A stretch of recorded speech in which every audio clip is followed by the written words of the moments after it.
परमात्मा श्री कृष्ण की वाणी गीता गुरु शिष्य संवाद है।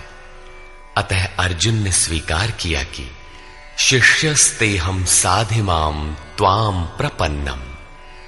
भगवन, मैं आपका शिष्य हूं, आपकी शरण हूं। मुझे वो उपदेश दीजिए जिससे मैं परम श्रेय को प्राप्त हो जाऊं। अतः उस परम गुरु के चरणों में गीता आरंभ करने से पूर्व ये स्तुति गुरु वंदना प्रस्तुत की जा रही है। ओम श्री सद्गुरुदेव भगवान की जय।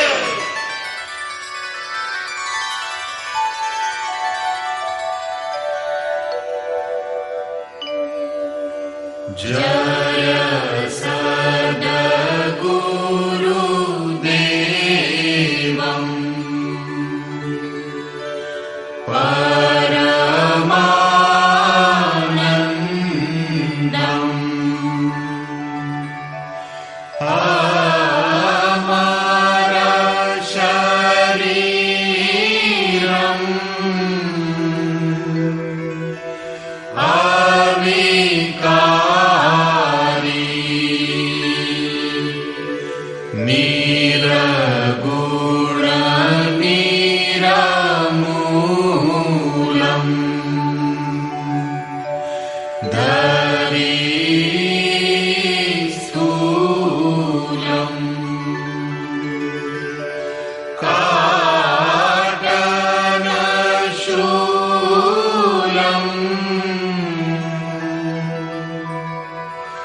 अंतर्यामी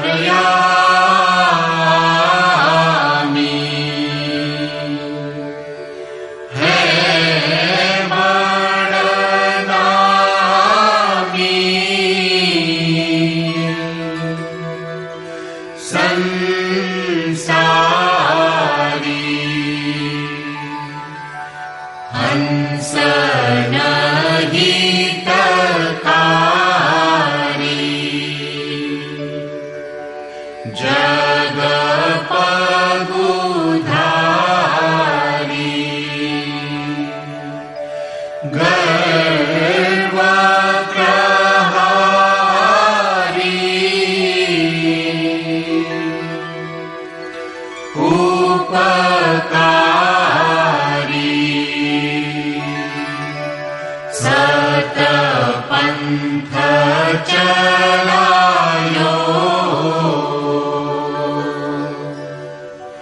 भरम मिटायो रूप लखायो करतारी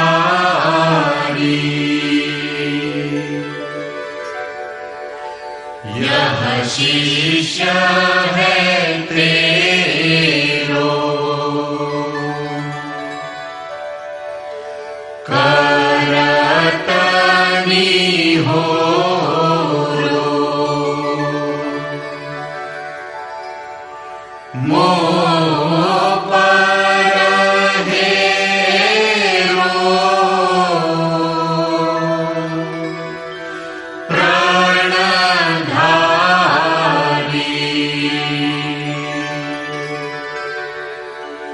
जय सद्गुरुदेवं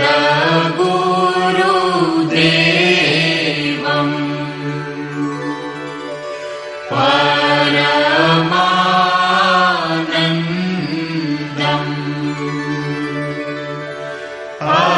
अमर शरीरम्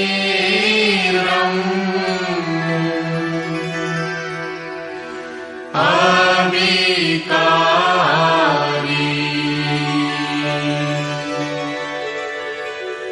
निरगुण निरमूलम्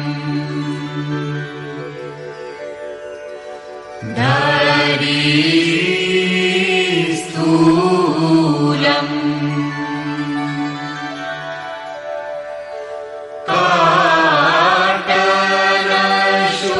काटनशूलम् भवभारी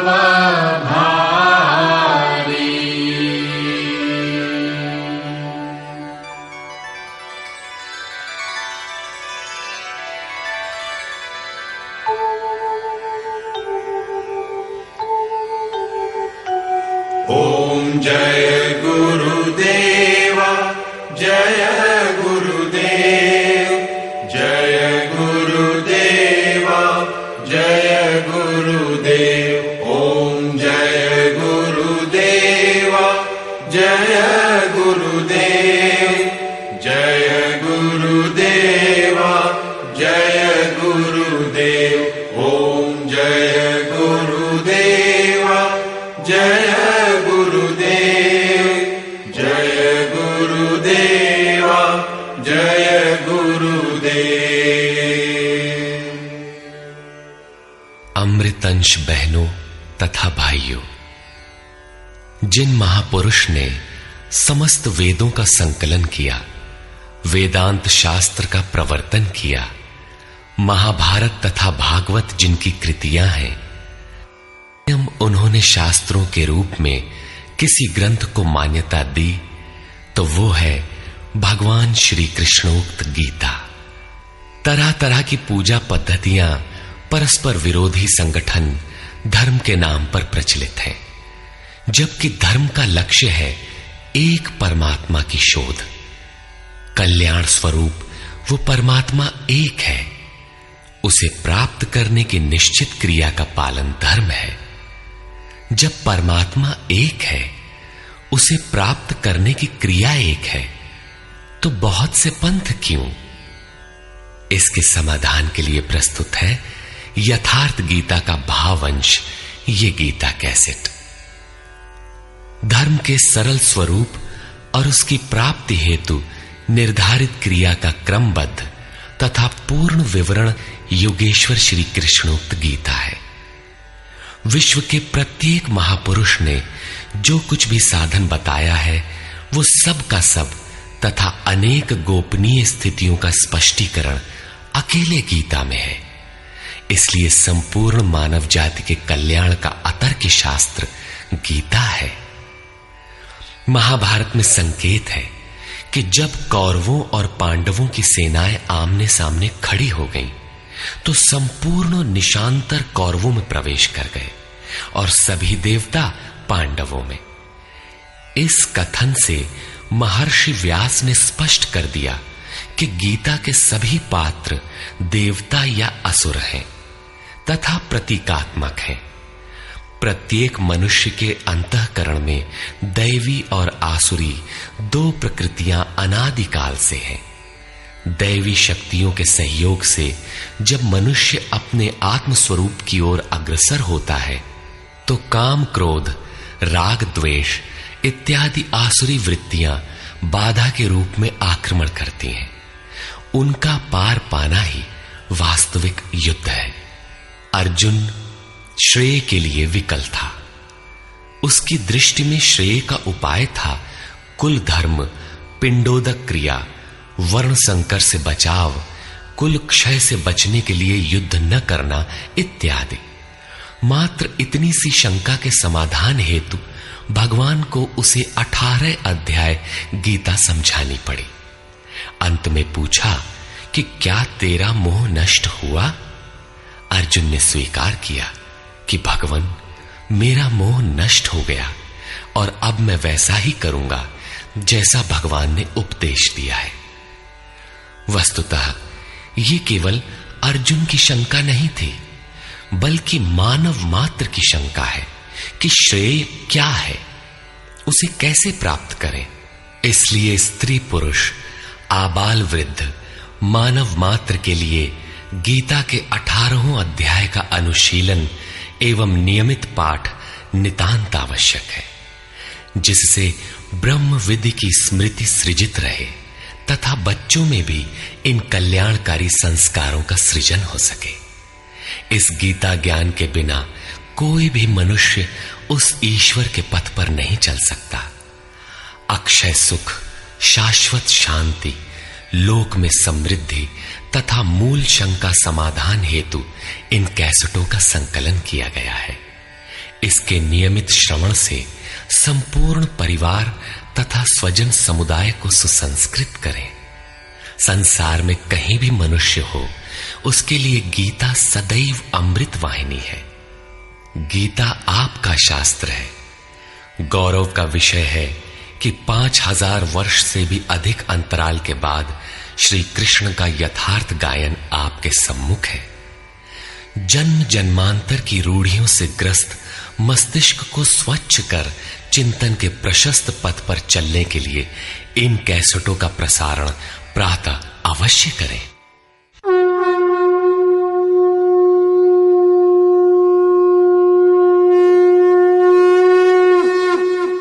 ओम श्री परमात्मने नमः।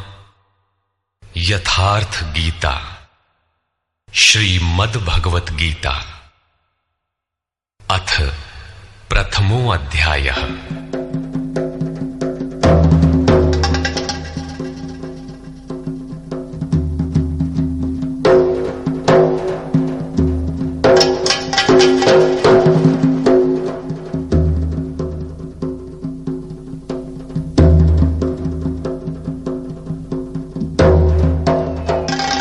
धृतराष्ट्र उवाच।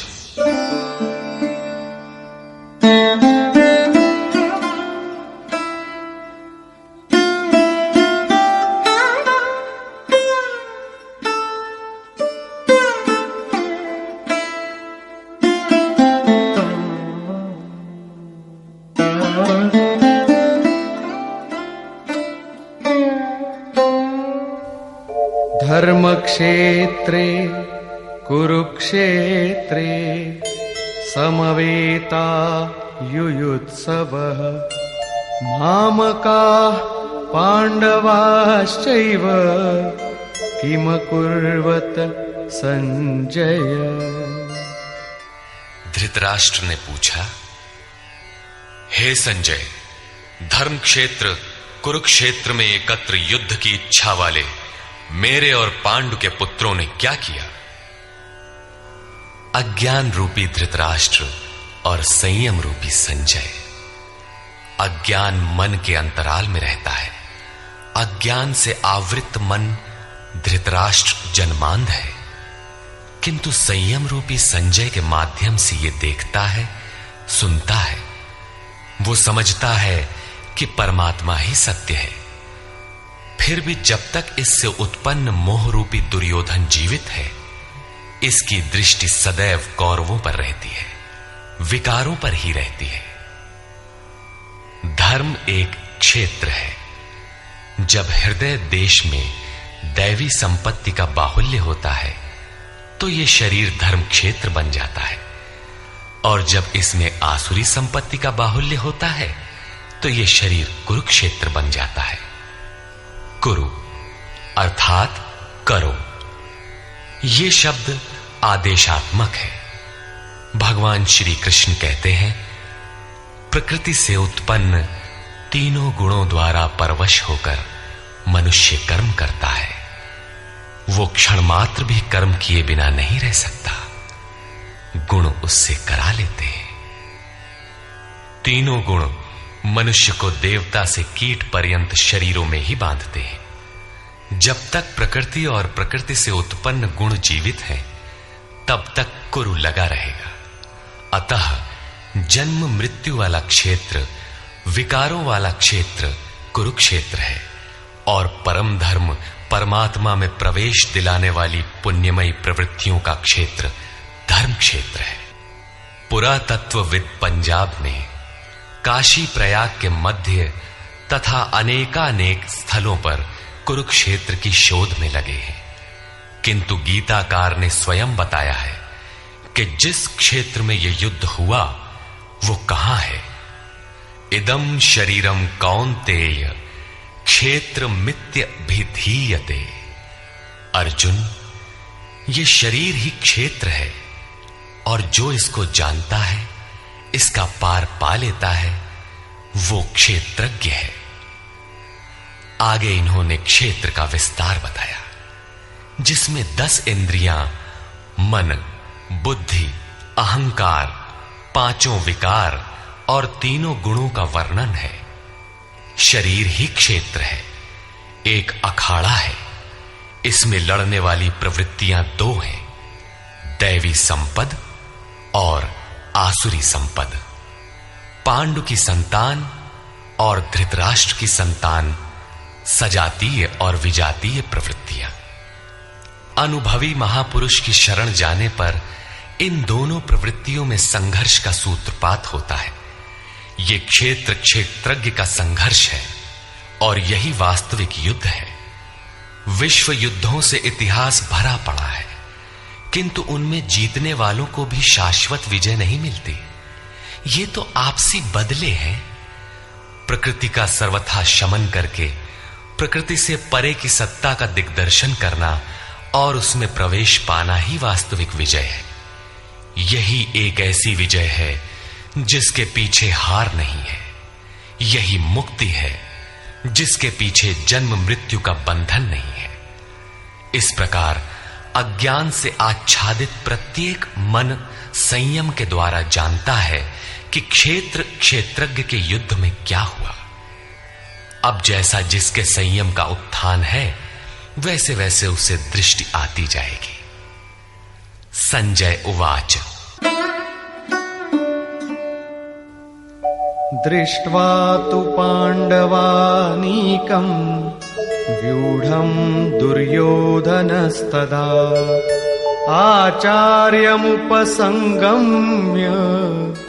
राजा वचनमब्रवीत्। उस समय राजा दुर्योधन ने व्यूह रचना युक्त पांडवों की सेना को देखकर द्रोणाचार्य के पास जाकर यह वचन कहा। द्वैत के आचरण ही द्रोणाचार्य हैं। जब जानकारी हो जाती है कि हम परमात्मा से अलग हो गए हैं, वहां उसकी प्राप्ति के लिए तड़प पैदा हो जाती है। तभी हम गुरु की तलाश में निकलते हैं। दोनों प्रवृत्तियों के बीच यही प्राथमिक गुरु है। यद्यपि बाद के सद्गुरु योगेश्वर श्री कृष्ण होंगे, जो योग की स्थिति वाले होंगे।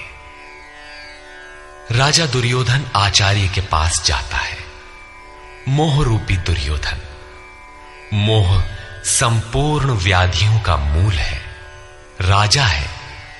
दुर्योधन दुरु अर्थात दूषित, योधन अर्थात वह धन। आत्मिक संपत्ति ही स्थिर संपत्ति है, उसमें जो दोष उत्पन्न करता है वो है मोह। ये प्रकृति की ओर खींचता है और वास्तविक जानकारी के लिए प्रेरणा भी प्रदान करता है। मोह है तभी तक पूछने का प्रश्न भी है, अन्यथा सभी पूर्ण ही हैं। अतः व्यूह रचना युक्त पांडवों की सेना को देखकर, अर्थात पुण्य से प्रवाहित सजातीय वृत्तियों को संगठित देखकर, मोह रूपी दुर्योधन ने गुरु द्रोण के पास जाकर यह कहा। पश्यैतां पाण्डुपुत्राणाम् आचार्य महतीं चमू व्यूढां द्रुपदपुत्रेण तव शिष्येण धीमता। हे आचार्य, आपके बुद्धिमान शिष्य द्रुपद पुत्र धृष्टद्युम्न द्वारा व्यूहाकार खड़ी की हुई पांडु पुत्रों की इस भारी सेना को देखिए। शाश्वत अचल पद में आस्था रखने वाला दृढ़ मन ही धृष्टद्युम्न है। यही पुण्यमयी प्रवृत्तियों का नायक है। साधन कठिन न मन कर टेका। साधन कठिन नहीं, मन की दृढ़ता कठिन होनी चाहिए। अब देखें सेना का विस्तार। अत्र शूरा महेश्वासा भीमार्जुन समायुधि युयुधानो विराटश्च द्रुपदश्च महारथः।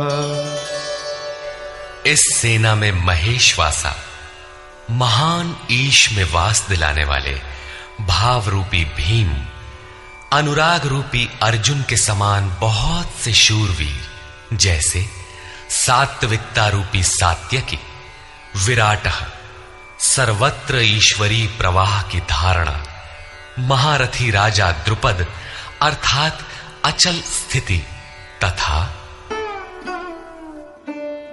धृष्टकेतुश्चेकितानः काशीराजश्च वीर्यवान् पुरुजित् कुन्तिभोजश्च शैब्यश्च नरपुंगवः।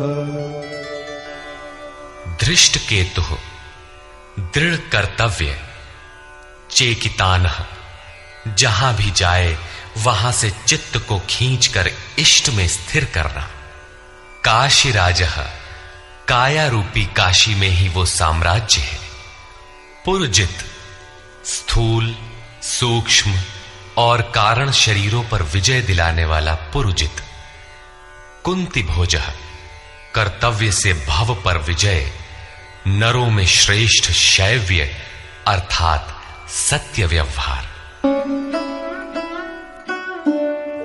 युधामन्युश्च विक्रान्तः उत्तमौजाश्च वीर्यवान् सौभद्रो द्रौपदेयाश्च सर्व एव महारथाः। और पराक्रमी युधामन्यु, युद्ध के अनुरूप मन की धारणा, उत्तमौजाः शुभ की मस्ती, सुभद्रा पुत्र अभिमन्यु। जब शुभ आधार आ जाता है तो मन भय से रहित हो जाता है। ऐसा शुभ आधार से उत्पन्न अभय मन, ध्यान रूपी द्रौपदी के पांचों पुत्र, वात्सल्य, लावण्य, सौम्यता, स्थिरता, सहृदयता, सब के सब महारथी है। साधन पथ पर संपूर्ण योग्यता के साथ चलने की क्षमताएं हैं। इस प्रकार दुर्योधन ने पांडव पक्ष के 15-20 नाम गिनाए, जो दैवी संपद के महत्वपूर्ण अंग है। विजातीय प्रवृत्ति का राजा होते हुए भी मोह ही सजातीय प्रवृत्तियों को समझने के लिए बाध्य करता है।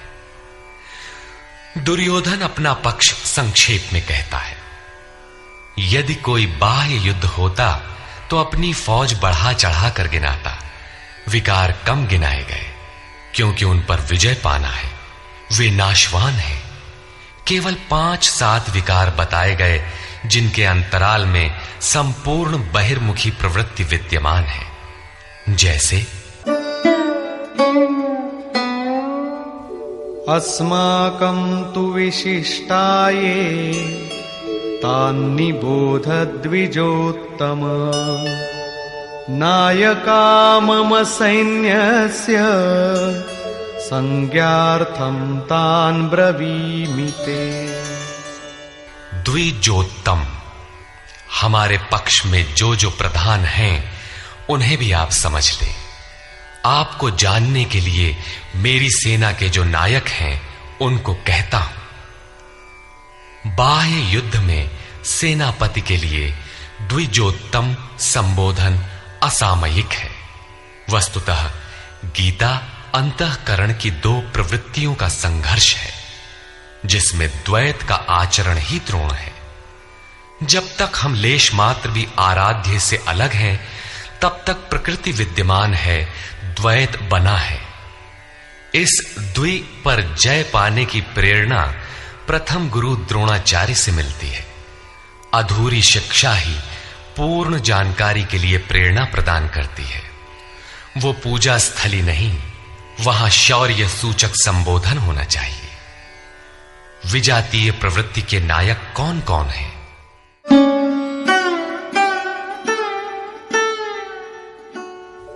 भवान् भीष्मश्च कर्णश्च कृपश्च समितिञ्जयः अश्वत्थामा विकर्णश्च सौमदत्तिस्तथैव च।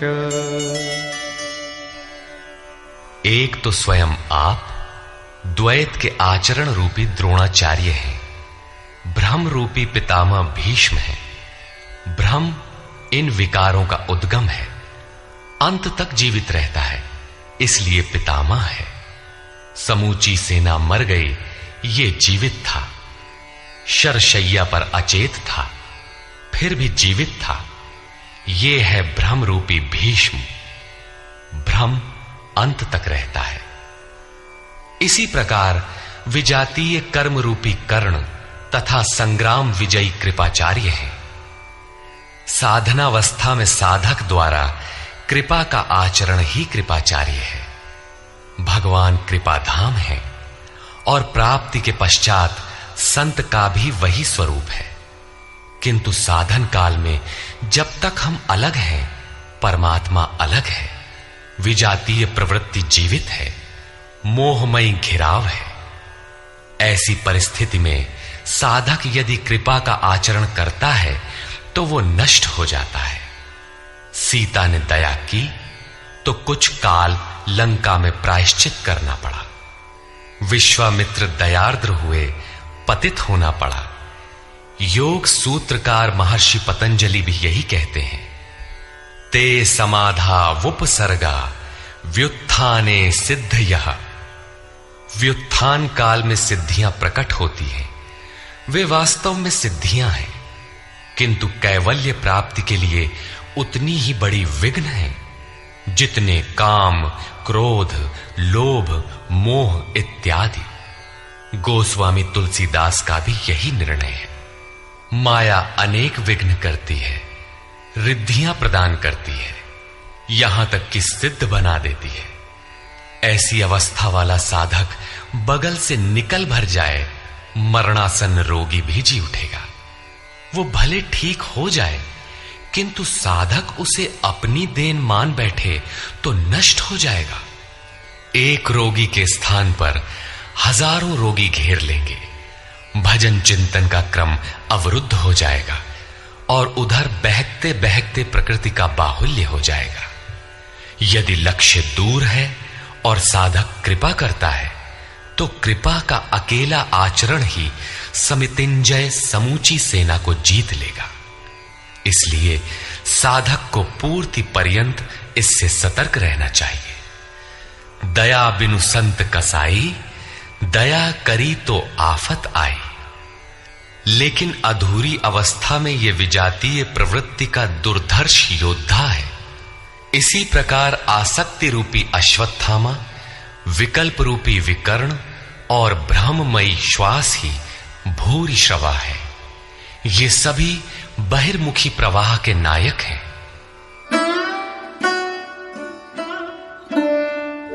अन्ये च बहवः शूराः मदर्थे त्यक्तजीविताः नानाशस्त्रः प्रहरणाः सर्वे युद्धविशारदाः। और भी बहुत से शूरवीर अनेक शस्त्रों से युक्त मेरे लिए जीवन की आशा को त्याग कर युद्ध में डटे हैं। सभी मेरे लिए प्राण त्यागने वाले हैं, किंतु उनकी कोई ठोस गणना नहीं है। अब कौन सी सेना किन भावों द्वारा सुरक्षित है, इस पर कहते हैं अपर्याप्तं तदस्माकं बलं भीष्माभिरक्षितम् पर्याप्तं त्विदमेतेषां बलं भीमाभिरक्षितम्। भीष्म द्वारा रक्षित हमारी सेना सब प्रकार से अजेय है और भीम द्वारा रक्षित इन लोगों की सेना जीतने में सुगम है। पर्याप्त और अपर्याप्त जैसे श्लिष्ट शब्द का प्रयोग दुर्योधन की आशंका को व्यक्त करता है। अतः देखना है कि भीष्म कौन सी सत्ता है जिस पर कौरव निर्भर करते हैं, तथा भीम कौन सी सत्ता है जिस पर दैवी संपद संपूर्ण पांडव निर्भर है। दुर्योधन अपनी व्यवस्था देता है कि अयनेषु च सर्वेषु यथा भागमवस्थिताः भीष्ममेवाभिरक्षन्तु भवन्तः सर्व एव हि। इसलिए सब मोर्चों पर अपनी अपनी जगह स्थित रहते हुए आप लोग सब के सब भीष्म की ही सब ओर से रक्षा करें। यदि भीष्म है तो हम अजेय हैं, इसलिए आप पांडवों से न लड़कर केवल भीष्म की ही रक्षा करें। कैसा योद्धा है भीष्म, जो स्वयं अपनी रक्षा नहीं कर पा रहा है, कौरवों को उसकी रक्षा व्यवस्था करनी पड़ रही है। यह कोई बाह्य योद्धा नहीं, ब्रह्म ही भीष्म है। जब तक ब्रह्म जीवित है तब तक विजातीय प्रवृत्तियां कौरव अजेय हैं। अजेय का यह अर्थ नहीं कि जिसे जीता ही ना जा सके, बल्कि अजेय का अर्थ दुर्जय है, जिसे कठिनाई से जीता जा सकता हो। महा अजय संसार रिपु जीत सकई सो वीर। यदि भ्रम समाप्त हो जाए तो अविद्या अस्तित्वहीन हो जाए। मोह इत्यादि जो आंशिक रूप से बचे भी हैं, शीघ्र ही समाप्त हो जाएंगे। भीष्म की इच्छा मृत्यु थी, इच्छा ही भ्रम है। इच्छा का अंत और भ्रम का मिटना एक ही बात है। इसी को संत कबीर ने सरलता से कहा, इच्छा काया इच्छा माया इच्छा जग उपजाया। कह कबीर जे इच्छा विवर्जित ताका पार न पाया। जहां भ्रम नहीं होता वो अपार और अव्यक्त है। इस शरीर के जन्म का कारण इच्छा है, इच्छा ही माया है और इच्छा ही जगत की उत्पत्ति का कारण है। सो कामयत तदैक्षत बहुश्याम प्रजायेय इति। कबीर कहते हैं, जो इच्छाओं से सर्वथा रहित हैं, तिनका पार न पाया। वे अपार अनंत असीम तत्व में प्रवेश पा जाते हैं। यो कामो निष्काम आप्त काम आत्म कामो न तस्य प्राणा उत्क्रामंति ब्रह्म व सन ब्रह्माप्येति। जो कामनाओं से रहित आत्मा में स्थिर आत्म स्वरूप है, उसका कभी पतन नहीं होता। वो ब्रह्म के साथ एक हो जाता है। आरंभ में इच्छाएं अनंत होती हैं और अंततो गत्वा परमात्म प्राप्ति की इच्छा शेष रहती है। जब ये इच्छा भी पूरी हो जाती है, तब इच्छा भी मिट जाती है। यदि उससे भी बड़ी कोई वस्तु होती तो आप उसकी इच्छा अवश्य करते। जब उससे आगे कोई वस्तु है ही नहीं, तो इच्छा किसकी होगी? जब प्राप्त होने योग्य कोई वस्तु अप्राप्त न रह जाए, तो इच्छा भी समूल नष्ट हो जाती है और इच्छा के मिटते ही ब्रह्म का सर्वथा अंत हो जाता है। यही भीष्म की इच्छा मृत्यु है। भीम द्वारा रक्षित इन लोगों की सेना जीतने में सुगम है। भाव रूपी भीम, भावे विद्यते देवः। भाव में वो क्षमता है कि अविदित परमात्मा भी विदित हो जाता है। भाववस्य भगवान सुख निधान करुणा अयन। श्री कृष्ण ने इसे श्रद्धा कहकर संबोधित किया है। भाव में वो क्षमता है कि भगवान को भी वश में कर लेता है। भाव से ही संपूर्ण पुण्यमयी प्रवृत्ति का विकास है। ये पुण्य का संरक्षक है तो इतना बलवान कि परम देव परमात्मा को संभव बनाता है, किंतु साथ ही इतना कोमल भी है कि आज भाव है तो कल अभाव में बदलते देर नहीं लगती। इष्ट में लेश मात्र भी त्रुटि प्रतीत होने पर भाव डगमगा जाता है। पुण्यमयी प्रवृत्ति विचलित हो उठती है, इष्ट से संबंध टूट जाता है। इसलिए भीम द्वारा रक्षित इन लोगों की सेना जीतने में सुगम है। महर्षि पतंजलि का भी यही निर्णय है। स तु दीर्घकाल नैरंतर्य सत्कारा सेवितो दृढ़ भूमि।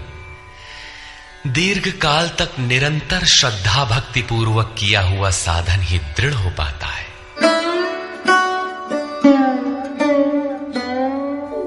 तस्य संजनयन् हर्षं कुरु वृद्धः पितामहः।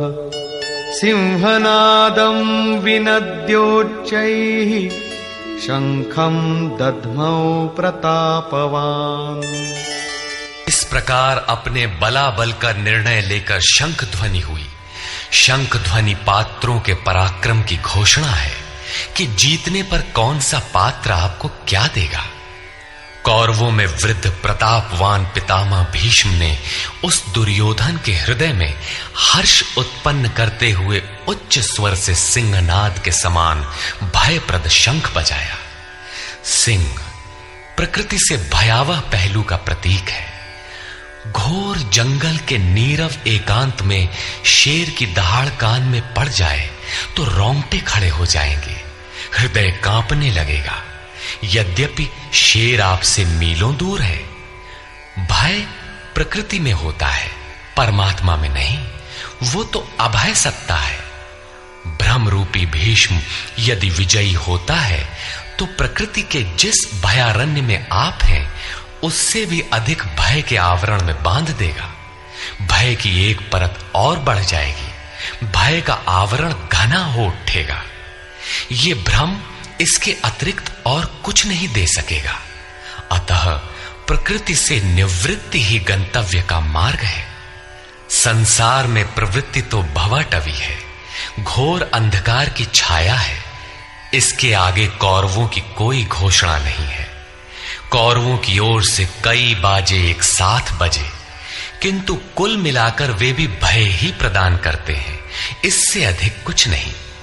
प्रत्येक विकार कुछ न कुछ भय तो देता ही है। इसलिए उन्होंने भी घोषणा की, ततः शंखाश्च भैर्यश्च पणवानक गोमुखाः सहसैवाभ्यहन्यन्त सशब्दस्तु मूलोऽभवत्। तदनंतर अनेक शंख, नगारे, ढोल ढोल और नरसिंहादि बाजे एक साथ ही बजे। उनका शब्द भी बड़ा भयंकर हुआ। भय का संचार करने के अतिरिक्त कौरवों की कोई घोषणा नहीं है। बहिर्मुखी विजातीय प्रवृत्ति सफल होने पर मोहमय बंधन और घना कर देती है। अब पुण्यमयी प्रवृत्तियों की ओर से घोषणाएं हुई, जिनमें पहली घोषणा योगेश्वर श्री कृष्ण की है।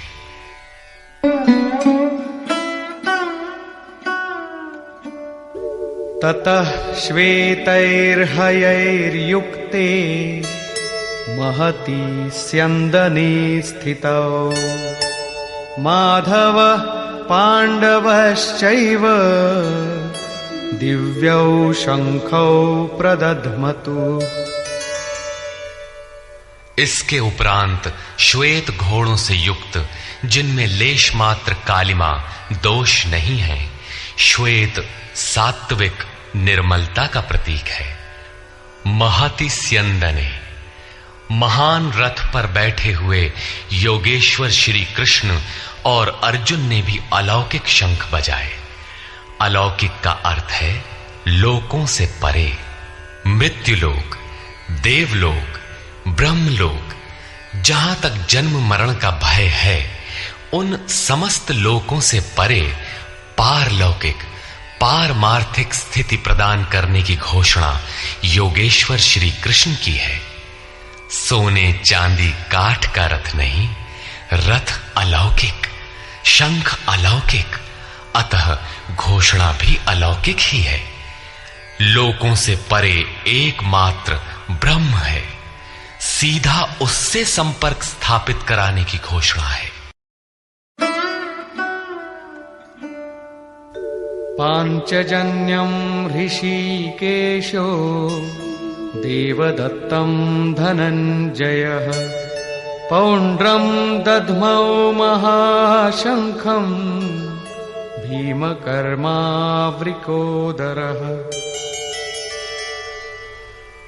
ऋषिकेशः, जो हृदय के सर्वस्व ज्ञाता है, उन कृष्ण ने 5 जन्य शंख बजाया। पांचों ज्ञानेंद्रियों को पंच तन्मात्राओं शब्द, स्पर्श, रूप, रस, गंध के रसों से समेटकर अपने जन भक्त की श्रेणी में ढालने की घोषणा की। विकराल रूप से बहकती हुई इंद्रियों को समेटकर उन्हें अपने सेवक की श्रेणी में खड़ा कर देना हृदय से प्रेरक सद्गुरु की देन है। श्री कृष्ण एक योगेश्वर सद्गुरु थे। शिष्यस्तेहम्, भगवन मैं आपका शिष्य हूं। बाह्य विषय वस्तुओं को छोड़कर ध्यान में इष्ट के अतिरिक्त दूसरा न देखें, दूसरा न सुने, न दूसरे का स्पर्श करें। ये सद्गुरु के अनुभव संचार पर निर्भर करता है। देवदत्तम धनंजय, दैवी संपत्ति को अधीन करने वाला अनुराग ही अर्जुन है। इष्ट के अनुरूप लगाव, जिसमें विरह, वैराग्य, अश्रुपात हो। गदगद गिरा नयन बह नीरा, रोमांच हो। इष्ट के अतिरिक्त अन्य विषय वस्तु का लेश मात्र टकराव न होने पाए, उसी को अनुराग कहते हैं। यदि ये सफल होता है तो परम देव परमात्मा में प्रवेश दिलाने वाली दैवी संपद पर आधिपत्य प्राप्त कर लेता है। इसी का दूसरा नाम धनंजय भी है। एक धन तो बाहरी संपत्ति है, जिससे शरीर निर्वाह की व्यवस्था होती है। आत्मा से इसका कोई संबंध नहीं है। इससे परे स्थिर आत्मिक संपत्ति ही निज संपत्ति है। बृहदारण्य कोपनिषद में याज्ञवल्क्य ने मैत्रेयी को यही समझाया कि धन से संपन्न पृथ्वी के स्वामित्व से भी अमृतत्व की प्राप्ति नहीं हो सकती। उसका उपाय आत्मिक संपत्ति है। भयानक कर्म वाले भीमसेन ने पौंड्र अर्थात प्रीति नामक महाशंख बजाया। भाव का उद्गम और निवास स्थान हृदय है, इसलिए इसका नाम वृकोदर है। आपका भाव लगाव बच्चे में होता है, किंतु वस्तुतः वो लगाव आपके हृदय में है, जो बच्चे में जाकर मूर्त होता है। ये भाव अथाह और महान बलशाली है। उसने प्रीति नामक महाशंख बजाया। भाव में ही वो प्रीति निहित है, इसीलिए भीम ने पौंड्र प्रीति नामक महाशंख बजाया। भाव महान बलवान है, किंतु प्रीति संचार के माध्यम से। हरि व्यापक सर्वत्र समाना, प्रेम ते प्रकट हो ही मैं जाना।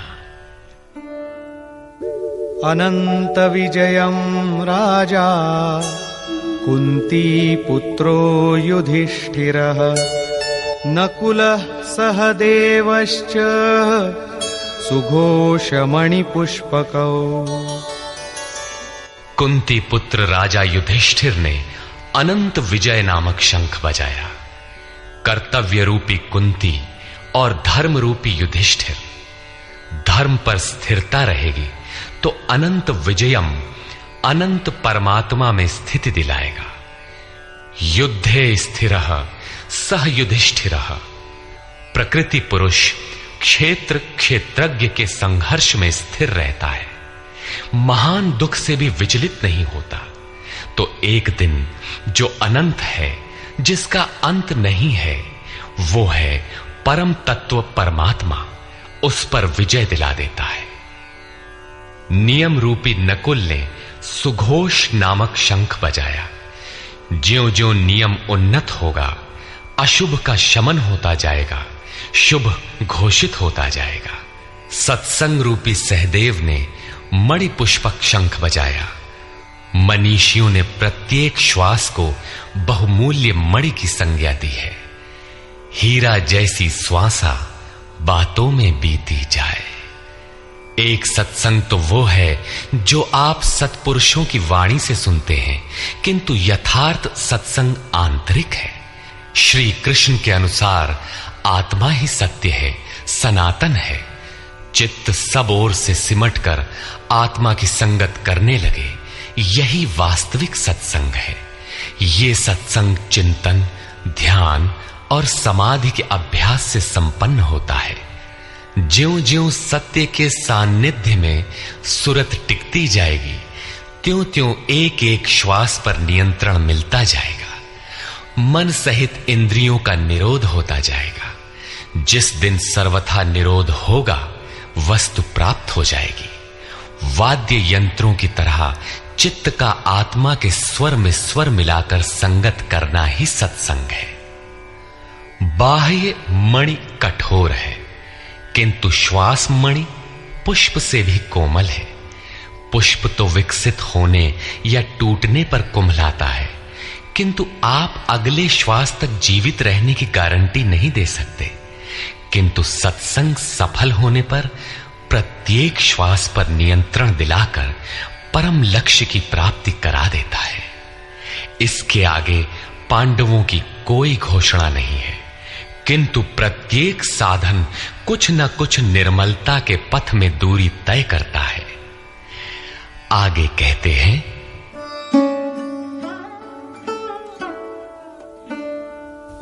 काश्यश्च परमेश्वासः शिखण्डी च महारथः धृष्टद्युम्नो विराटश्च सात्यकिश्चापराजितः। काया रूपी काशी। पुरुष जब सब ओर से मन सहित इंद्रियों को समेटकर काया में ही केंद्रित करता है, तो परमेश्वासः परम ईश में वास का अधिकारी हो जाता है। परम ईश में वास दिलाने में सक्षम काया ही काशी है। काया में ही परम ईश का निवास है। परमेश्वास का अर्थ श्रेष्ठ धनुष वाला नहीं, बल्कि परम धन ईश धन वास है। शिखा सूत्र का त्याग ही शिखंडी है। आजकल लोग सिर के बाल कटा लेते हैं और सूत्र के नाम पर गले की जनेऊ हटा लेते हैं, अग्नि जलाना छोड़ देते हैं। हो गया सन्यास उनका। नहीं, वस्तुतः शिखा लक्ष्य का प्रतीक है जिसे आपको पाना है, और सूत्र है संस्कारों का। जब तक आगे परमात्मा को पाना शेष है, पीछे संस्कारों का सूत्रपात लगा हुआ है, तब तक त्याग कैसा, सन्यास कैसा? अभी तो चलने वाले पथिक हैं। जब प्राप्तव्य प्राप्त हो जाए, पीछे लगे हुए संस्कारों की डोर कट जाए, ऐसी अवस्था में ब्रह्म सर्वथा शांत हो जाता है। इसलिए शिखंडी ही ब्रह्म रूपी भीष्म का विनाश करता है। शिखंडी चिंतन पथ की विशिष्ट योग्यता है, महारथी है। धृष्टद्युम्न दृढ़ और अचल मन तथा विराटः सर्वत्र विराट ईश्वर का प्रसार देखने की क्षमता इत्यादि दैवी संपद के प्रमुख गुण हैं।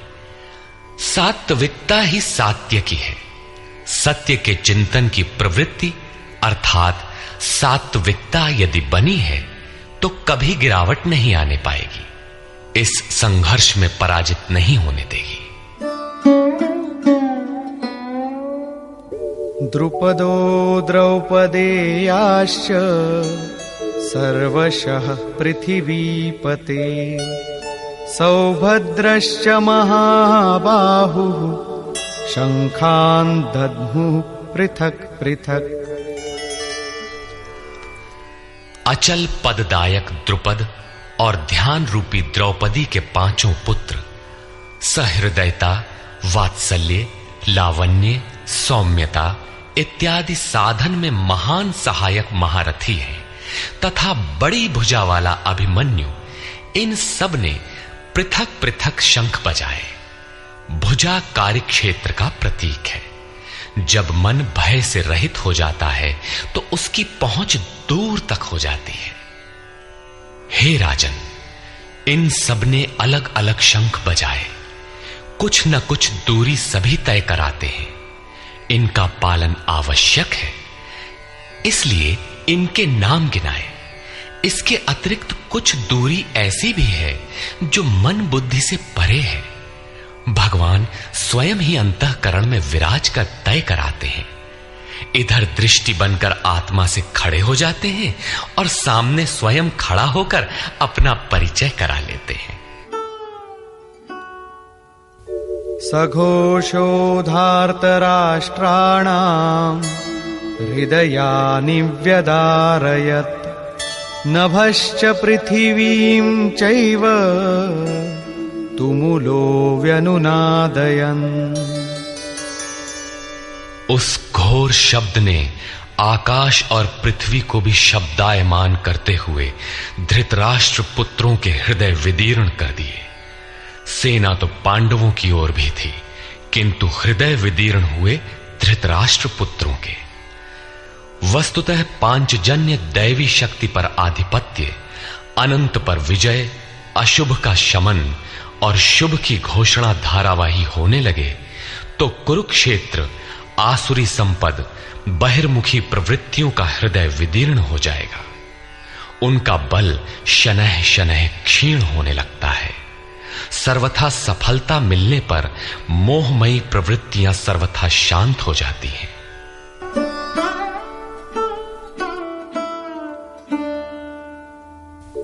अथ व्यवस्थितान् दृष्ट्वा धार्तराष्ट्रान् कपिध्वजः प्रवृत्ते शस्त्रसम्पाते धनुरुद्यम्य पाण्डवः ऋषिकेशं तदा वाक्यम् इदमाह महीपते सेनयोरुभयोर्मध्ये रथं स्थापयमेच्युत। संयम रूपी संजय ने अज्ञान से आवृत मन को समझाया कि हे राजन, उसके उपरांत कपिध्वजः वैराग्य रूपी हनुमान, वैराग्य ही ध्वज है जिसका। ध्वज राष्ट्र का प्रतीक माना जाता है कुछ लोग कहते हैं ध्वजा चंचल थी, इसलिए कपिध्वज कहा गया, किंतु नहीं, यहां कपि साधारण बंदर नहीं, स्वयं हनुमान थे, जिन्होंने मान अपमान का हनन किया था। सममान निरादर आदरहीन। प्रकृति की देखी सुनी वस्तुओं से, विषयों से राग का त्याग ही वैराग्य है। अतः वैराग्य ही जिसकी ध्वजा है, उस अर्जुन ने व्यवस्थित रूप से धृतराष्ट्र पुत्रों को खड़े देखकर शस्त्र चलने की तैयारी के समय धनुष उठाकर ऋषिकेशम, जो हृदय के सर्वस्व ज्ञाता है, उन योगेश्वर श्री कृष्ण से ये वचन कहा, हे अच्युत, जो कभी च्युत नहीं होता, मेरे रथ को दोनों सेनाओं के बीच खड़ा करिए। यहां सारथी को दिया गया आदेश नहीं, इष्ट सदगुरु से की गई प्रार्थना है, किस लिए खड़ा करें?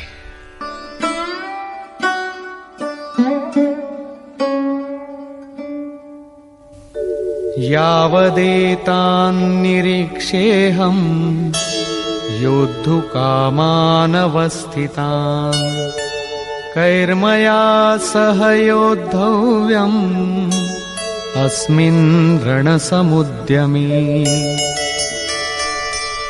जब तक मैं इन स्थित हुए युद्ध की कामना वालों को अच्छी प्रकार देख न लूं कि इस युद्ध के उद्योग में मुझे किन किन के साथ युद्ध करना योग्य है, इस युद्ध व्यापार में मुझे किन किन के साथ युद्ध करना है। योत्स्यमानानवेक्षेऽहम् य एतेऽत्र समागताः धार्तराष्ट्रस्य दुर्बुद्धेर्युद्धे प्रियचिकीर्षवः। दुर्बुद्धि दुर्योधन का युद्ध में कल्याण चाहने वाले जो ये राजा लोग इस सेना में आए हैं, उन युद्ध करने वालों को मैं देखूंगा, इसलिए खड़ा करें। मोह रूपी दुर्योधन, मोहमयी प्रवृत्तियों का कल्याण चाहने वाले जो राजा इस युद्ध में आए हैं, उनको मैं देख लूं। संजय उवाच।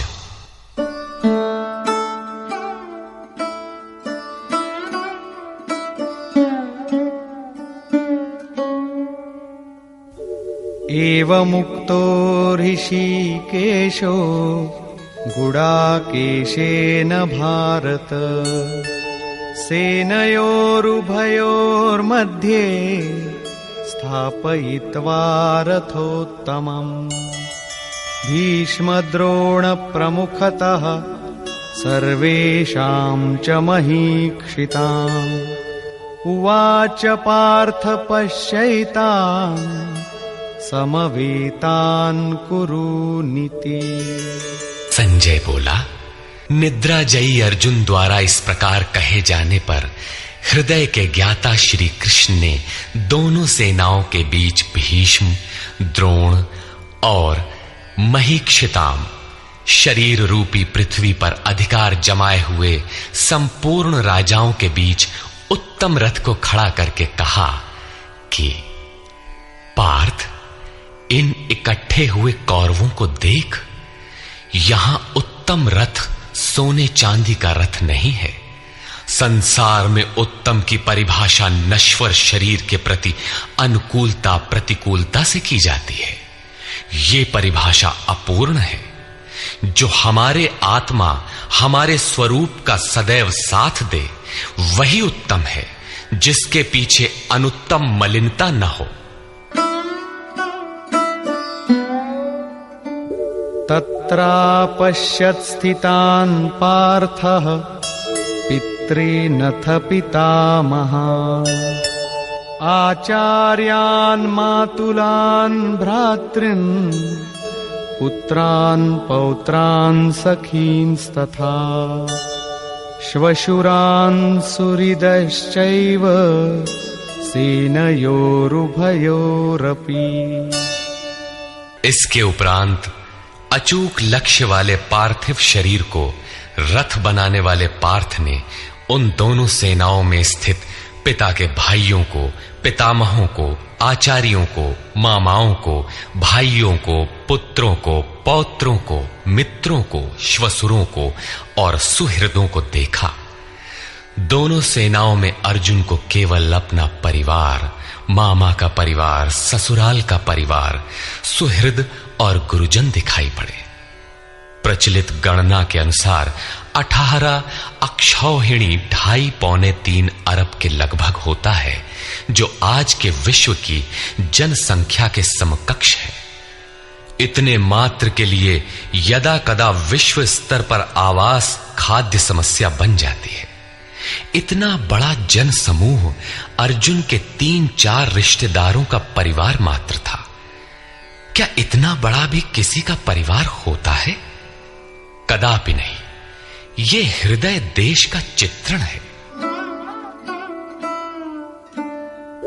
तान् समीक्ष्य स कौन्तेयः सर्वान् बन्धूनवस्थितान् कृपया परयाविष्टो विषीदन्निदमब्रवीत्। इस प्रकार खड़े हुए उन संपूर्ण बंधुओं को देखकर अत्यंत करुणा से आवृत वो कुंती पुत्र अर्जुन शोक करता हुआ बोला। अर्जुन उवाच,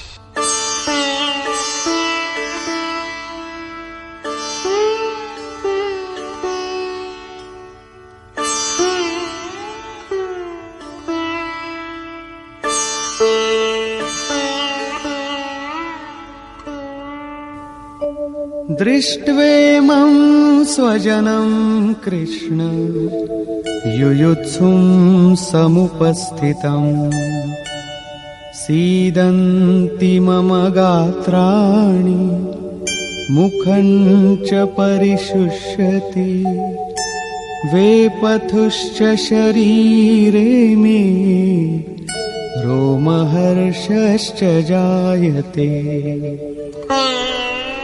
हे कृष्ण, इस युद्ध की इच्छा वाले खड़े हुए स्वजन समुदाय को देखकर मेरे अंग शिथिल हुए जाते हैं, मुख सूखा जाता है और मेरे शरीर में कंप तथा रोमांच हो रहा है। इतना ही नहीं, गांडीवं स्रंसते हस्तात् त्वक्चैव परिदह्यते न च शक्नोम्यवस्थातुं भ्रमतीव च मे मनः। हाथ से गांडीव गिरता है, त्वचा भी जल रही है। अर्जुन को ज्वर सा हो आया, संतप्त हो उठा कि ये कैसा युद्ध है जिसमें स्वजन ही खड़े हैं। अर्जुन को भ्रम हो गया। वो कहता है, अब मैं खड़ा रह पाने में भी अपने को असमर्थ पा रहा हूं। अब आगे देखने की सामर्थ्य नहीं है। निमित्तानि च पश्यामि विपरीतानि केशव न च श्रेयोनुपश्यामि हत्वा स्वजनमाहवे। हे केशव, इस युद्ध का लक्षण भी विपरीत ही देखता हूं। युद्ध में अपने कुल को मारकर परम कल्याण भी नहीं देखता हूं। कुल को मारने से कल्याण कैसे होगा?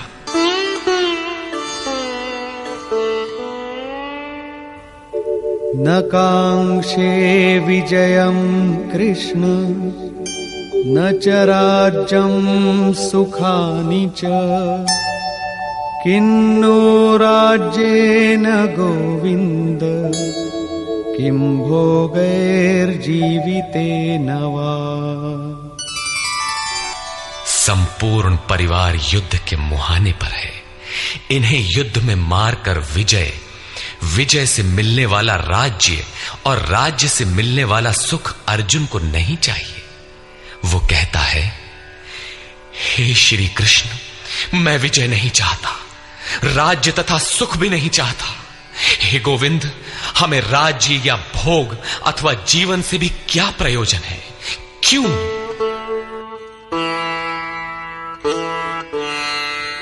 येषामर्थे काङ्क्षितं नो राज्यं भोगाः सुखानि च तैमेव स्थिता युद्धे प्राणांस् त्यक्त्वा धनानि च। हमें जिनके लिए राज्य भोग और सुखादिक इच्छित हैं, वे ही परिवार जीवन की आशा त्याग कर युद्ध के मैदान में खड़े हैं। हमें राज्य इच्छित था तो परिवार को लेकर, भोग सुख और धन की पिपासा थी तो स्वजन और परिवार के साथ उन्हें भोगने की थी। किंतु जब सब के सब प्राणों की आशा त्याग कर खड़े हैं तो मुझे सुख राज्य या भोग नहीं चाहिए। ये सब इन्हीं के लिए प्रिय थे। इनसे अलग होने पर हमें इनकी आवश्यकता नहीं है। जब तक परिवार रहेगा तब तक ये वासनाएं भी रहती हैं। झोपड़ी में रहने वाला भी अपने परिवार, मित्र और स्वजन को मारकर विश्व का साम्राज्य स्वीकार नहीं करेगा। अर्जुन यही कहता है कि हमें भोग प्रिय थे, विजय प्रिय थी, किंतु जिनके लिए थी जब वे ही नहीं रहेंगे तो भोगों से क्या प्रयोजन। इस युद्ध में मारना किसे है।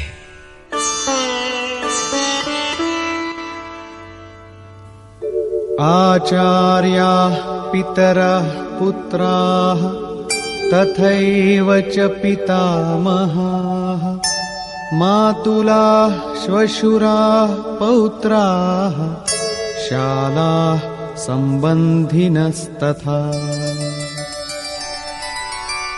इस युद्ध में ताऊ, चाचे, लड़के और इसी प्रकार दादा, मामा, श्वसुर, पोते, साले तथा समस्त संबंधी ही हैं।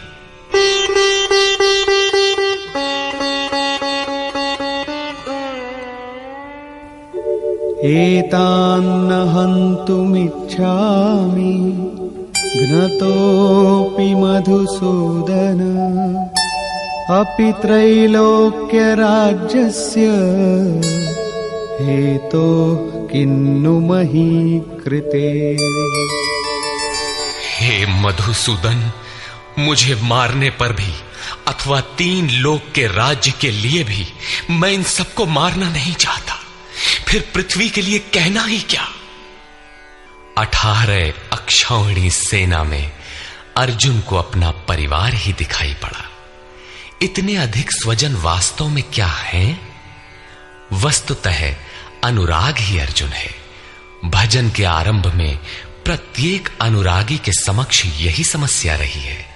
सभी चाहते हैं कि हम भजन करें, उस परम सत्य को पालें, किंतु किसी अनुभवी सद्गुरु के संरक्षण में कोई अनुरागी जब क्षेत्रज्ञ के संघर्ष को समझता है कि हमें किन से लड़ना है तो वो हताश हो जाता है। वो चाहता है कि हमारे पिता का परिवार, ससुराल का परिवार, मामा का परिवार, सुहृद, मित्र और गुरुजन साथ रहें, सभी सुखी रहें और इन सब की व्यवस्था करते हुए हम परमात्म स्वरूप की प्राप्ति भी कर लें। किंतु जब वो समझता है कि आराधना में अग्रसर होने के लिए परिवार छोड़ना होगा, इन संबंधों का मोह समाप्त करना होगा, तो वो अधीर हो उठता है। पूज्य महाराज जी कहा करते थे, मरना और साधु होना बराबर है। साधु के लिए सृष्टि में दूसरा कोई जीवित है भी, किंतु घर वालों के नाम पर कोई नहीं है। यदि कोई है तो लगाव है, मोह समाप्त कहां हुआ। जहां तक लगाव है उसका पूर्ण त्याग, उस लगाव के अस्तित्व मिटने पर ही उसकी विजय है। इन संबंधों का प्रसार ही तो जगत है, अन्यथा जगत में हमारा क्या है। तुलसीदास कहे चिद विलास जग, बूझत बूझत बूझ है। मन का प्रसार ही जगत है। योगेश्वर कृष्ण ने भी मन के प्रसार को ही जगत कहकर संबोधित किया। जिसने इसके प्रभाव को रोक लिया, उसने चराचर जगत ही जीत लिया। इहैव तैर्जितः सर्गो येषां साम्ये स्थितम मनः। केवल अर्जुन अधीर था ऐसी बात नहीं है। अनुराग सबके हृदय में है। प्रत्येक अनुरागी अधीर होता है, उसे संबंधी याद आने लगते हैं। पहले वो सोचता था कि भजन से कुछ लाभ होगा तो ये सब सुखी होंगे, इनके साथ रहकर उसे भोगेंगे। जब ये साथ ही नहीं रहे तो सुख लेकर क्या करेंगे। अर्जुन की दृष्टि राज्य सुख तक ही सीमित थी। वो त्रिलोकी के साम्राज्य को ही सुख की पराकाष्ठा समझता था। इसके आगे भी कोई सत्य है, इसकी जानकारी अर्जुन को अभी नहीं है। निहत्य धार्तराष्ट्रान्नः का प्रीति स्याज्जनार्दन पापमेवाश्रयेदस्मान् हत्वैतानाततायिनः।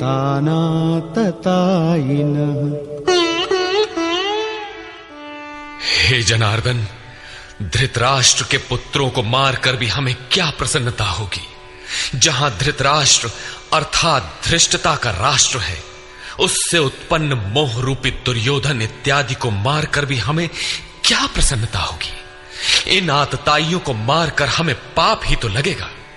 जो जीवन यापन के तुच्छ लाभ के लिए अनीति अपनाता है वो आतताई कहलाता है, किंतु वस्तुतः इससे भी बड़ा आतताई वो है जो आत्मा के पथ में अवरोध उत्पन्न करता है।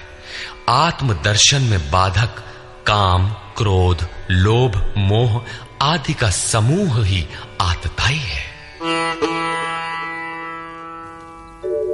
तस्मान्नार्हा वयं हन्तुं धार्तराष्ट्रान् स्वबान्धवान् स्वजनं हि कथं हत्वा सुखिनः स्याम माधव।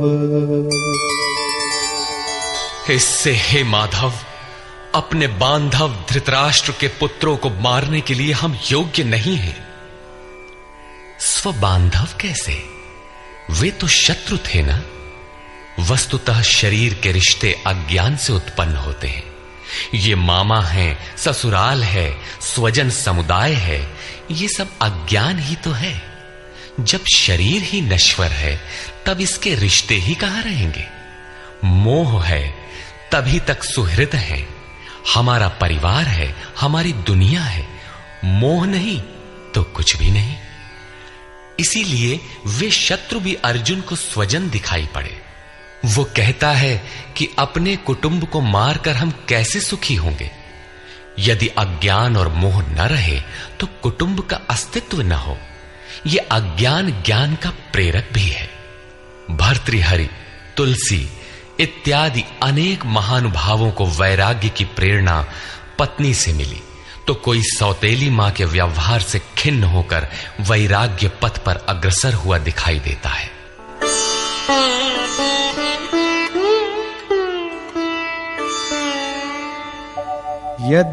यद्यप्येतेन पश्यन्ति लोभोपहत चेतसः कुलक्षयकृतं दोषं मित्रद्रोहे च पातकम्।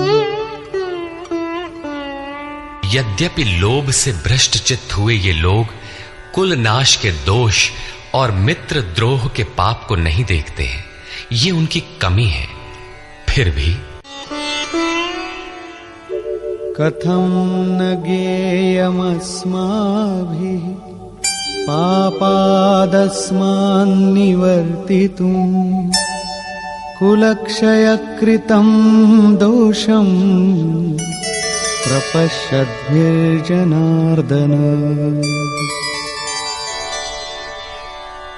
हे जनार्दन, कुल नाश से होने वाले दोषों को जानने वाले हम लोगों को इस पाप से हटने के लिए क्यों नहीं विचार करना चाहिए। मैं ही पाप करता हूं ऐसी बात नहीं, आप भी भूल करने जा रहे हैं। कृष्ण पर भी आरोप लगाया। अभी वो समझ में अपने को कृष्ण से कम नहीं मानता। प्रत्येक नया साधक सद्गुरु की शरण जाने पर इसी प्रकार तर्क करता है और अपने को जानकारी में कम नहीं समझता। यही अर्जुन भी कहता है कि ये भले न समझें, किंतु हम आप तो समझदार हैं। कुल नाश के दोषों पर हमें विचार करना चाहिए। कुल नाश में दोष क्या है? कुलक्षये प्रणश्यन्ति कुलधर्माः सनातनाः धर्मे नष्टे कुलं कृत्स्नम् अधर्मोऽभिभवत्युत। कुल के नाश होने से सनातन कुल धर्म नष्ट हो जाते हैं। अर्जुन कुल धर्म कुलाचार को ही सनातन धर्म समझ रहा था। धर्म के नाश होने पर संपूर्ण कुल को पाप भी बहुत दबा लेता है। अधर्माभिभवात् कृष्ण प्रदुष्यन्ति कुलस्त्रियः स्त्रीषु दुष्टासु वार्ष्णेय जायते वर्णसंकरः। हे कृष्ण, पाप के अधिक बढ़ जाने से कुल की स्त्रियां दूषित हो जाती हैं। हे वार्ष्णेय, स्त्रियों के दूषित होने पर वर्ण संकर उत्पन्न होता है। अर्जुन की मान्यता थी कि कुल की स्त्रियों के दूषित होने से वर्ण संकर होता है, किंतु श्री कृष्ण ने इसका खंडन करते हुए आगे बताया कि मैं अथवा स्वरूप में स्थित महापुरुष यदि आराधना क्रम में भ्रम उत्पन्न कर दे तब वर्ण संकर होता है। वर्ण संकर के दोषों पर अर्जुन प्रकाश डालता है।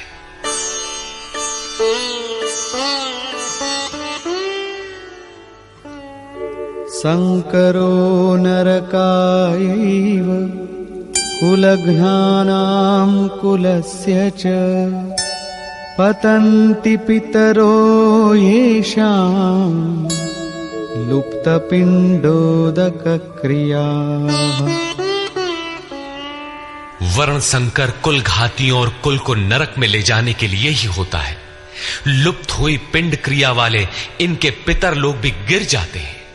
वर्तमान नष्ट हो जाता है, अतीत के पितर गिर जाते हैं और भविष्य वाले भी गिरेंगे। इतना ही नहीं, दोषैरेतैः कुलघ्नानां वर्णसंकरकारकैः उत्साद्यन्ते जातिधर्माः कुलधर्माश्च शाश्वताः। इन वर्ण संकर कारक दोषों से कुल और कुलघातियों के सनातन कुल धर्म और जाति धर्म नष्ट हो जाते हैं। अर्जुन मानता था कि कुल धर्म सनातन है, कुल धर्म ही शाश्वत है, किंतु श्री कृष्ण ने इसका खंडन किया और आगे बताया कि आत्मा ही सनातन शाश्वत धर्म है। वास्तविक सनातन धर्म को जानने से पहले मनुष्य धर्म के नाम पर किसी न किसी रूढ़ि को जानता है। ठीक इसी प्रकार अर्जुन भी जानता है, जो कृष्ण के शब्दों में एक रूढ़ि है। उत्सन्न कुलधर्माणां मनुष्याणां जनार्दन नरके नियतं वासो भवतीत्यनुशुश्रुम। हे जनार्दन, नष्ट हुए कुल धर्म वाले मनुष्यों का अनंत काल तक नरक में वास होता है, ऐसा हमने सुना है। कुल धर्म ही नहीं नष्ट होता, बल्कि शाश्वत सनातन धर्म भी नष्ट हो जाता है।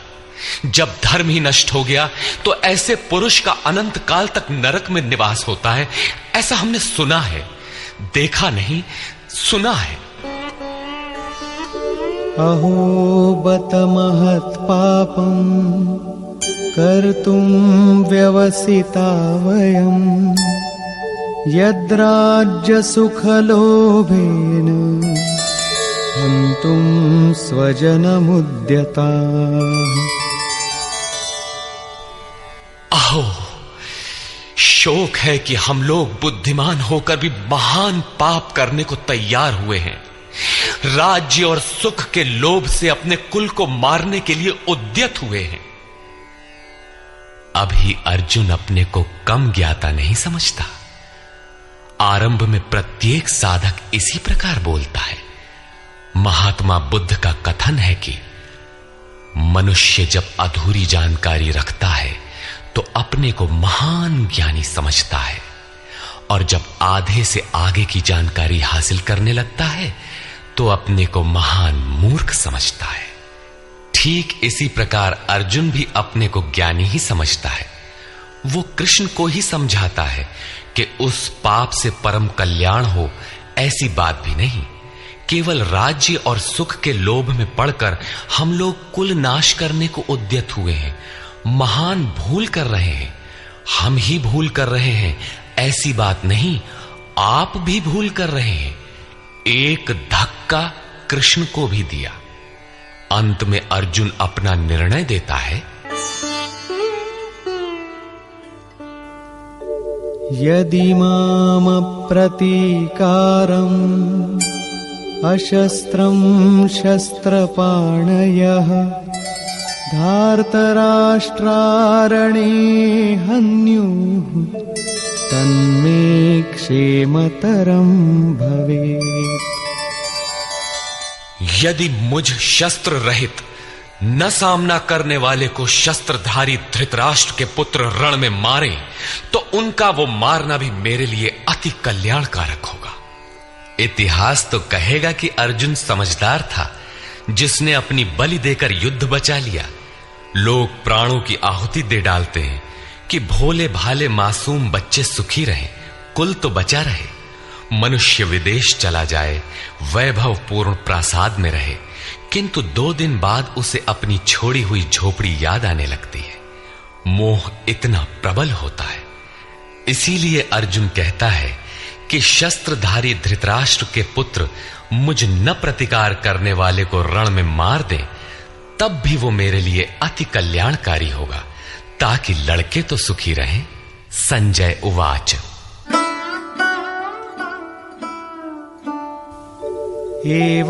एवमुक्त्वार्जुनः संख्ये रथोपस्थ उपाविशत् विसृज्य सशरं चापं शोकसंविघ्नमानसः। संजय बोला कि रणभूमि में शोक से उद्विग्न मन वाला अर्जुन इस प्रकार कहकर बाण सहित धनुष को त्याग कर रथ के पिछले भाग में बैठ गया, अर्थात क्षेत्र क्षेत्रज्ञ के संघर्ष में भाग लेने से पीछे हट गया। निष्कर्ष, गीता क्षेत्र क्षेत्रज्ञ के युद्ध का निरूपण है। यह ईश्वरीय विभूतियों से संपन्न भगवत स्वरूप को दिखाने वाला गायन है। यह गायन जिस क्षेत्र में होता है वह युद्ध क्षेत्र शरीर है, जिसमें 2 प्रवृत्तियां हैं, धर्म क्षेत्र और कुरुक्षेत्र। उन सेनाओं का स्वरूप और उनके बल का आधार बताया। शंख ध्वनि से उनके पराक्रम की जानकारी मिली। तदनंतर जिस सेना से लड़ना है उसका निरीक्षण हुआ, जिसकी गणना 18 अक्षौहिणी अर्थात लगभग 6.5 अरब कही जाती है, किंतु वस्तुतः वे अनंत हैं। प्रकृति के दृष्टिकोण 2 हैं। एक इष्टोन्मुखी प्रवृत्ति दैवी संपद, दूसरी बहिर्मुखी प्रवृत्ति आसुरी संपद। दोनों प्रकृति ही हैं। एक इष्ट की ओर उन्मुख करती है, परम धर्म परमात्मा की ओर ले जाती है, और दूसरी प्रकृति में विश्वास दिलाती है। पहले दैवी संपद को साध कर आसुरी संपद का अंत किया जाता है, फिर शाश्वत सनातन परब्रह्म के दिग्दर्शन और उसमें स्थिति के साथ दैवी संपद की आवश्यकता शेष हो जाती है। युद्ध का परिणाम निकल आता है। अर्जुन को सैन्य निरीक्षण में अपना परिवार ही दिखाई पड़ता है, जिसे मारना है। जहां तक संबंध है उतना ही जगत है। अनुराग के प्रथम चरण में पारिवारिक मोह बाधक बनता है। साधक जब देखता है कि मधुर संबंधों में इतना विच्छेद हो जाएगा जैसे वे थे ही नहीं, तो उसे घबराहट होने लगती है। स्वजनासक्ति को मारने में उसे अकल्याण दिखाई देने लगता है। वह प्रचलित रूढ़ियों में अपना बचाव ढूंढने लगता है, जैसा अर्जुन ने किया। उसने कहा, कुल धर्म ही सनातन धर्म है। इस युद्ध से सनातन धर्म नष्ट हो जाएगा, कुल की स्त्रियां दूषित होंगी, वर्ण संकर पैदा होगा, जो कुल और कुलघातियों को अनंत काल तक नरक में ले जाने के लिए ही होता है। अर्जुन अपनी समझ से सनातन धर्म की रक्षा के लिए विकल है। उसने श्री कृष्ण से अनुरोध किया कि हम लोग समझदार होकर भी यह महान पाप क्यों करें। अर्थात श्री कृष्ण भी पाप करने जा रहे हैं। अंततो गत्वा पाप से बचने के लिए मैं युद्ध नहीं करूंगा, ऐसा कहता हुआ हताश अर्जुन रथ के पिछले भाग में बैठ गया। क्षेत्रज्ञ के संघर्ष से पीछे हट गया। टीकाकारों ने इस अध्याय को अर्जुन विषाद योग कहा है। अर्जुन अनुराग का प्रतीक है। सनातन धर्म के लिए विकल होने वाले अनुरागी का विषाद योग का कारण बनता है। यही विषाद मनु को हुआ था। हृदय बहुत दुख लाग, जन्म गयऊ हरि भगति बिनु। संशय में पड़कर ही मनुष्य विषाद करता है। उसे संदेह था कि वर्ण संकर पैदा होगा जो नरक में ले जाएगा। सनातन धर्म के नष्ट होने का भी उसे विषाद था। अतः संशय विषाद योग का सामान्य नामकरण इस अध्याय के लिए उपयुक्त है। अतः ओम तत्सदिति श्रीमद् भगवद गीता सूपनिषत्सु ब्रह्म विद्यायाम योग शास्त्रे श्री कृष्ण अर्जुन संवादे संशय विषाद योगो नाम प्रथमोऽध्यायः। इस प्रकार स्वामी अड़गड़ानंद कृत श्रीमद् भगवद गीता के भाष्य यथार्थ गीता का प्रथम अध्याय पूर्ण होता है।